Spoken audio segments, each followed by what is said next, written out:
السلام علیکم دوستو۔ آج جو افسانہ میں آپ کو سنا رہی ہوں اس کا نام ہے شکستہ پا، اور اس افسانے کی قلم کار ہیں شمیم رانی۔ میرے بابا اور چچا بس دو ہی بھائی تھے۔ بابا دادا اور دادی نے چچا خدا یار کو شوق سے پڑھایا۔ چچا کو پڑھانا دادا دادی اور بابا کا خواب تھا۔ بابا سادہ سے ان پڑھ آدمی تھے۔ تھوڑی سی زمین تھی، کچھ مویشی پال رکھے تھے اور پرچون کی دکان تھی۔ بس یہی کچھ تھا ہمارے پاس۔ ہم نے اپنی ضرورتوں کو روک کر چچا خدا یار کو تعلیم کے زیور سے آراستہ کیا۔ چچا نے ایم اے کر لیا اور ریلوے میں اسٹیشن ماسٹر بھرتی ہو گئے۔ دادی نے چچا کی شادی بڑے شوق سے کی۔ چچا کے انکار کے باوجود دادی اپنی بھانجی بیاہ کر لے آئیں۔ 1 سال کے بعد چچا کو اللہ تعالیٰ نے بیٹی سے نواز دیا، مگر چچا کو نہ بیٹی چاہیے تھی نہ عام شکل صورت کی ان پڑھ بیوی۔ چچا کا ٹرانسفر ریلوے اسٹیشن میاں چنوں ہو گیا۔ بس پھر کیا تھا، چچا نے اپنی بیوی اور بیٹی کو ہمارے پاس گاؤں چھوڑا اور پھر واپس نہ آئے۔ وہاں انہوں نے اپنے دوست جو کہ بکنگ کلرک تھا، اس کی خوبصورت پڑھی لکھی بیٹی سے نکاح کر لیا اور مزے سے رہنے لگے۔ اللہ تعالیٰ نے چاند سا بیٹا اور بیٹی عطا کی۔ چچا کے سب خواب پورے ہوتے چلے گئے۔ ہماری کسے پرواہ تھی۔ دوسری چچی نے چچا کو ہماری طرف آنے ہی نہ دیا۔ چچا کا بیٹا مجھ سے 5 سال چھوٹا تھا۔ اچانک چچا کے دوسری چچی سے کچھ گھریلو اختلافات شروع ہو گئے۔ وہ اپنے میکے میں رہنا چاہتی تھیں، مگر چچا علیحدہ گھر لینا چاہتے تھے۔ چچا کو معلوم تھا کہ گھر داماد بننے سے میرا کیا حشر ہوگا۔ جب اختلافات حد سے بڑھے تو چچا نے اپنا ٹرانسفر لودھراں کروا لیا۔ ہمارا گاؤں بھی ریلوے اسٹیشن لودھراں کے قریب ہی تھا۔ ان کو پریشانی میں اپنا گھر اپنا خاندان یاد آیا۔ وہ اپنی بیوی اور بچوں کے ساتھ ہمارے گاؤں منظور آباد آئے۔ میری اس وقت عمر 23 سال تھی اور چچا کا بیٹا ارسلان 18 سال کا اور BA کا اسٹوڈنٹ تھا۔ چچا کے بچے کافی خوبصورت تھے، تعلیم بھی حاصل کر رہے تھے۔ میں نے کمرے کی کھڑکی سے ارسلان کا جائزہ لیا۔ ہم تو ان کے سامنے کچھ بھی نہ تھے۔ چچا کی گاؤں واپسی نے ہمیں حیرت میں ڈال دیا۔ چچا خدا یار کے بچے بھینس بکریاں، گوبر اور کچا گھر نفرت سے دیکھ رہے تھے۔ ہمارے بڑے سے صحن میں 2-3 درخت تھے جن کے نیچے ہم دوپہر گزارتے تھے۔ چچا کی بیٹی ماہنور نے نفرت سے میری طرف دیکھا اور کہا، تم گھر میں جھاڑو نہیں دیتی ہو؟ ماہنور فرسٹ ایئر کی طالبہ تھی۔ مجھے اندازہ ہو گیا تھا کہ چچا کے بچے ہمارے پاس آنا نہیں چاہتے تھے۔ چچا خدا یار زبردستی ان کو لائے ہیں۔ کھانا کھانے کے بعد چچا خدا یار نے بابا سے معافی مانگی۔ انہوں نے کہا، میں نے جو کچھ کیا غلط کیا۔ انہوں نے اپنی پہلی بیوی سے بھی معافی مانگی اور بیٹی سے بھی۔ ہم حیرت سے انہیں دیکھ رہے تھے۔ دوسری چچی کو یہ سب کچھ پسند نہیں آ رہا تھا، مگر وہ چپ تھیں۔ دوسری چچی نے چچا کے ساتھ جو چال چلی تھی وہ اس میں ناکام ہو چکی تھیں۔ نہ جانے چچا کو کیا سوجی، انہوں نے میرا رشتہ ارسلان چچا کے بیٹے سے طے کر دیا۔ میں ان پڑھ اور سادہ سی لڑکی تھی۔ ارسلان تعلیم یافتہ، ویل ڈریس، اچھی شکل و صورت کا مالک تھا۔ میں تو حیرت میں ڈوبتی چلی گئی۔ چچا اپنی بیگم کو نیچا دکھانا چاہتے تھے، اس لیے انہوں نے یہ کیا۔ مختصر یہ کہ میں دلہن بن کر ارسلان کے گھر آ گئی۔ حجلہ عروسی میں ارسلان، میرے شوہر کا پہلا جملہ مجھے یاد ہے، تمہارے ساتھ میں زندگی گزاروں گا۔ اتنا پھیکا چہرہ تو میں نے آج تک نہیں دیکھا۔ اس نے میرا گھونگھٹ الٹ کر چھوڑ دیا۔ میرے کان کوئی خوبصورت جملہ سننے کے منتظر تھے بھی نہیں۔ تیسرے دن امی بابا کے ساتھ دل پر زخم لیے میں واپس میکے آ گئی۔ امی میرا بجھا ہوا چہرہ دیکھ کر میری دلی حالت کا اندازہ لگا چکی تھیں۔ 5-6 دنوں کے بعد چچا خدا یار مجھے لینے آ گئے۔ میں چپ چاپ ان کے ساتھ سسرال آ گئی، جہاں کسی نے بھی میرا مسکرا کر استقبال نہ کیا۔ میں اندر سے ریزہ ریزہ ہو چکی تھی۔ بابا نے میرے ساتھ اچھا نہیں کیا تھا، مگر یہ وہ دور تھا جب بچے والدین کے سامنے بولنے کی جرأت نہیں کرتے تھے۔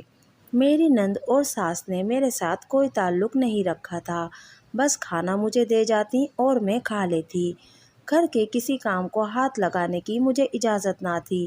میری شادی کو 2 ماہ ہو چکے تھے۔ ایک رات بیڈ روم میں ارسلان نے مجھ سے کہا کہ یہ آصف زدہ چہرہ کیا ساری زندگی میری آنکھوں کے سامنے رہے گا؟ میں نے ضبط کا مظاہرہ کرتے ہوئے کہا کہ ارسلان، تم مجھ سے شادی کرنا نہیں چاہتے تھے، میں بھی ایسا نہیں چاہتی تھی، مگر ہمارے والدین کا فیصلہ تھا۔ تم نے بھی قبول کر لیا اور میں نے بھی۔ اب تم اپنے آپ کو ذرا تبدیل کرو، تم باپ بننے والے ہو۔ کیا؟ وہ کرنٹ کھا کر پلٹا۔ یہ تم کیا کہہ رہی ہو؟ مجھے بچہ نہیں چاہیے۔ میں اپنا بچہ قتل نہیں کروں گی۔ میں نے بہادری دکھائی۔ میری ساس رشیدہ اور نند ماہنور بھی خاموش تھیں۔ بچہ ان کو بھی نہیں چاہیے تھا، مگر چچا خدا یار کی وجہ سے خاموش تھی۔ ارسلان اپنے کلاس فیلو لڑکوں کو گھر لے آتا، ڈرائنگ روم میں بیٹھ کر ان سے دنیا بھر کی باتیں کرتا، پچھلے معاشقے دہرائے جاتے اور نئے معاشقے پر تبصرے ہوتے۔ میں قفس میں بند فاختہ کی طرح پڑپڑاتی رہتی۔ وہ اپنے آپ کو ایسی کھلی کتاب کی طرح رکھتا تھا جسے ہر شخص آسانی سے پڑھ سکتا تھا۔ سسرال میں کسی کو میری ضرورت نہ تھی، بس میرا خیال رکھتے تو صرف چچا خدا یار۔ ایک دن ارسلان نے مجھ سے کہا کہ دیکھو، تم بھی اچھے کپڑے خرید لاؤ، گو تمہارے پھیکے چہرے پر اس سے کوئی رنگ نہیں آئے گا، لیکن ذرا سلیقے کی لگو گی، کچھ تو اپنی پوزیشن کا خیال رکھو، یا پھر تم ایسا کرو، تم کچھ دنوں کے لیے میکے چلی جاؤ۔ میری ایک بہت اچھی دوست آ رہی ہے، ہم نے کتنی ہی شامیں اکٹھی گزاری ہیں، کالج میں اس سے زیادہ مجھ سے قریب کوئی نہیں۔ میرا کڑا حوصلہ ٹوٹ گیا، میرے اندر آگ بھڑک اٹھی تھی۔ میں نے چادر اوڑھی اور اپنا چکنا چور وجود لیے گھر سے باہر نکل آئی۔ مجھے ارسلان نے نہیں روکا، میں نے تانگا لیا اور میکے آ گئی۔ سن 1980 میں تانگے ہوتے تھے، رکشے وغیرہ تو بعد میں آئے۔ مجھے 5واں مہینہ لگا تھا۔ سسرال میں 6-7 ماہ مجھے جہنم کی طرح لگے۔ میں نے ارسلان کو ہمیشہ کے لیے چھوڑ دیا تھا۔ میں نے اپنے آپ کو اور اس رشتے کو سنبھالنے کی پوری کوشش کی تھی۔ میرا جذباتی نقصان ہوتا رہا۔ میں ان پڑھ تھی، خوبصورت نہ تھی، مگر عورت تو تھی۔ گھر آ کر اماں ابا کے گلے لگ کر خوب روئی اور ساری کتھا سنا ڈالی۔ 6-7 دن بعد چچا خدا یار مجھے لینے آ گئے۔ بابا نے چچا سے کہا کہ تم نے شادی کرتے وقت اپنی فیملی کو اعتماد میں کیوں نہ لیا؟ تم نے مجھے برباد کر دیا۔ تمہارا بیٹا میری بیٹی سے سخت نفرت کرتا ہے، بتاؤ میرا کیا قصور تھا؟ بابا کے سوال کا جواب چچا کے پاس نہیں تھا۔ بھل بھل آنسو اماں کی آنکھوں سے بہہ رہے تھے۔ چچا دل کے مریض تھے، یہ صدمہ سہ نہ سکے اور چند دنوں بعد ان کو دل کا دورہ پڑا اور وہ دنیا سے منہ موڑ گئے۔ ہمارا تعلق چچا خدا یار کی فیملی سے ہمیشہ کے لیے ٹوٹ گیا۔ اس کے بعد انہوں نے ہماری خبر نہ لی اور ہم نے ان کی خبر نہ لی۔ اللہ تعالیٰ نے مجھے چاند سی بیٹی سے نواز دیا، میں سب دکھ بھول گئی۔ پھر کسی نیک بندے نے ارسلان کو سمجھایا کہ تم اپنی بیوی اور بچی کو اپنے گھر لے آؤ، تمہارے والد کی روح تم سے خوش ہو جائے گی۔ تم نے اپنے والد کو ناراض کیا ہے، ان کی روح بے چین ہوگی۔ 3 سال بعد ارسلان مجھے اور فاطمہ کو گھر لے جانے کے لیے میرے میکے آیا۔ مجھ سے معافی مانگی۔ ابا نے مجھے ارسلان کے ساتھ جانے کی اجازت دے دی۔ ارسلان نے مجھے الگ گھر لے کر دیا۔ میں اپنا جہیز بھی اٹھا لائی، گھر کو صاف کیا اور گھر کا سامان کمرے میں رکھ دیا۔ ارسلان نے مجھے مہینے بھر کا سودا سلف بھی لا کر دے دیا اور 1000 روپیہ بھی مجھے دیا۔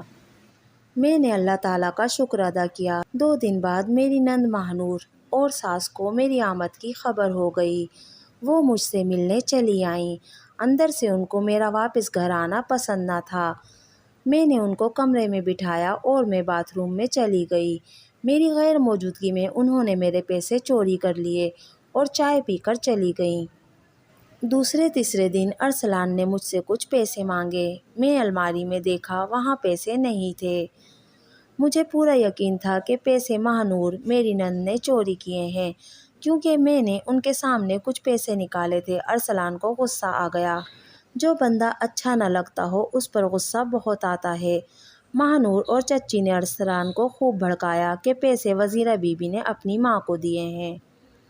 جی ہاں، میرا نام وزیرہ بی بی ہے اور ارسلان کو میرا یہ نام سخت ناپسند ہے۔ اس نے صرف مجھے برا بھلا کہا بلکہ بری طرح پیٹا بھی۔ صبح میرے گال اور آنکھیں سوجی ہوئی تھیں۔ میں نے اماں بابا کو کچھ نہ بتایا۔ میں ارسلان کے پاس 8 ماہ رہی، میں پھر حاملہ ہو گئی۔ 7واں مہینہ چل رہا تھا۔ ارسلان مجھے پیسے دیتا نہ میرا اور فاطمہ کا خیال رکھتا، گھر آنا ہی چھوڑ چکا تھا۔ وہ پرائیویٹ اکیڈمی میں جاب کر رہا تھا۔ میں شام 7 بجے سے گیٹ کے آس پاس منڈلایا کرتی، گھڑی کی سوئیاں 7 پر ٹھہر کر آگے بڑھ جاتی اور میں حسرت و یاس کی تصویر بنی گھڑی کو تکتی رہتی۔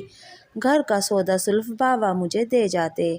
بابا نے ارسلان سے شکایت کی مگر بیکار۔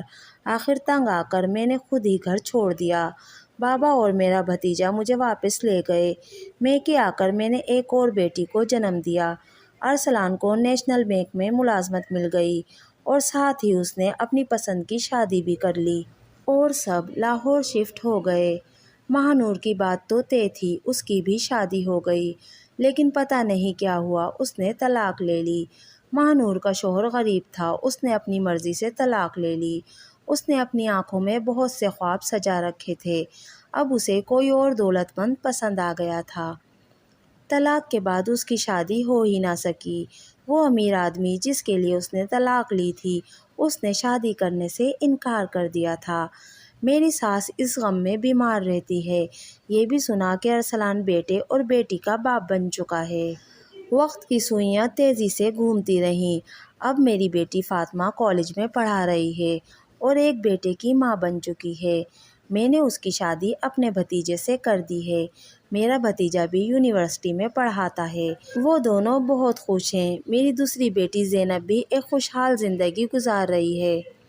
میں اپنی بیٹی فاطمہ کے گھر رہتی ہوں۔ ارسلان کی دوسری شادی کو 20 سال ہو چکے ہیں۔ میرے بچے ارسلان کے بچوں سے 3-4 سال ہی بڑے ہیں۔ ارسلان کی بیٹی بانجھ ہے، اس کو بھی طلاق ہو چکی ہے اور وہ ارسلان کے در پر پڑی ہے۔ پھوپھی اور بھتیجی دونوں ہی برباد ہیں۔ ایک دن فاطمہ میری بیٹی نے مجھے بتایا کہ بابا مجھے کالج ملنے آئے تھے، وہ آپ سے ملنا چاہتے ہیں، آپ سے معافی مانگنا چاہتے ہیں۔ میں نے فاطمہ سے کہا کہ میں نہ تمہارے باپ سے ملنا چاہتی ہوں نہ معاف کرنا چاہتی ہوں۔ میں نے سہاگن ہو کر بھی بیواؤں کی زندگی گزاری ہے، ساری زندگی باپ بھائی کے در پہ پڑی رہی۔ ہم جب اپنے بچوں کے رشتے طے کریں تو ان کو بھی ساتھ شامل کریں، بغیر سوچے سمجھے بچوں کے رشتے طے مت کریں۔ اسلام نے یہ اجازت دے رکھی ہے۔ یاد رہے، اولاد پلاسٹک کی نہیں ہوتی، وہ بھی احساسات و جذبات رکھتی ہے، ان کے جذبات سے مت کھیلیں۔ دوستو، یہ تھا آج کا افسانہ شکستہ پا۔ اس افسانے کی قلم کار تھیں شمیم رانی۔ دوستو، آپ کو میری آج کی ویڈیو کیسی لگی مجھے کمنٹ کر کے ضرور بتائیے گا۔ اگر آج کی ویڈیو پسند آئی تو پلیز میرے چینل کو سبسکرائب کیجیے، میری ویڈیو کو لائک اور شیئر کیجیے۔ ملتے ہیں اگلی ویڈیو میں، تب تک کے لیے اللہ حافظ۔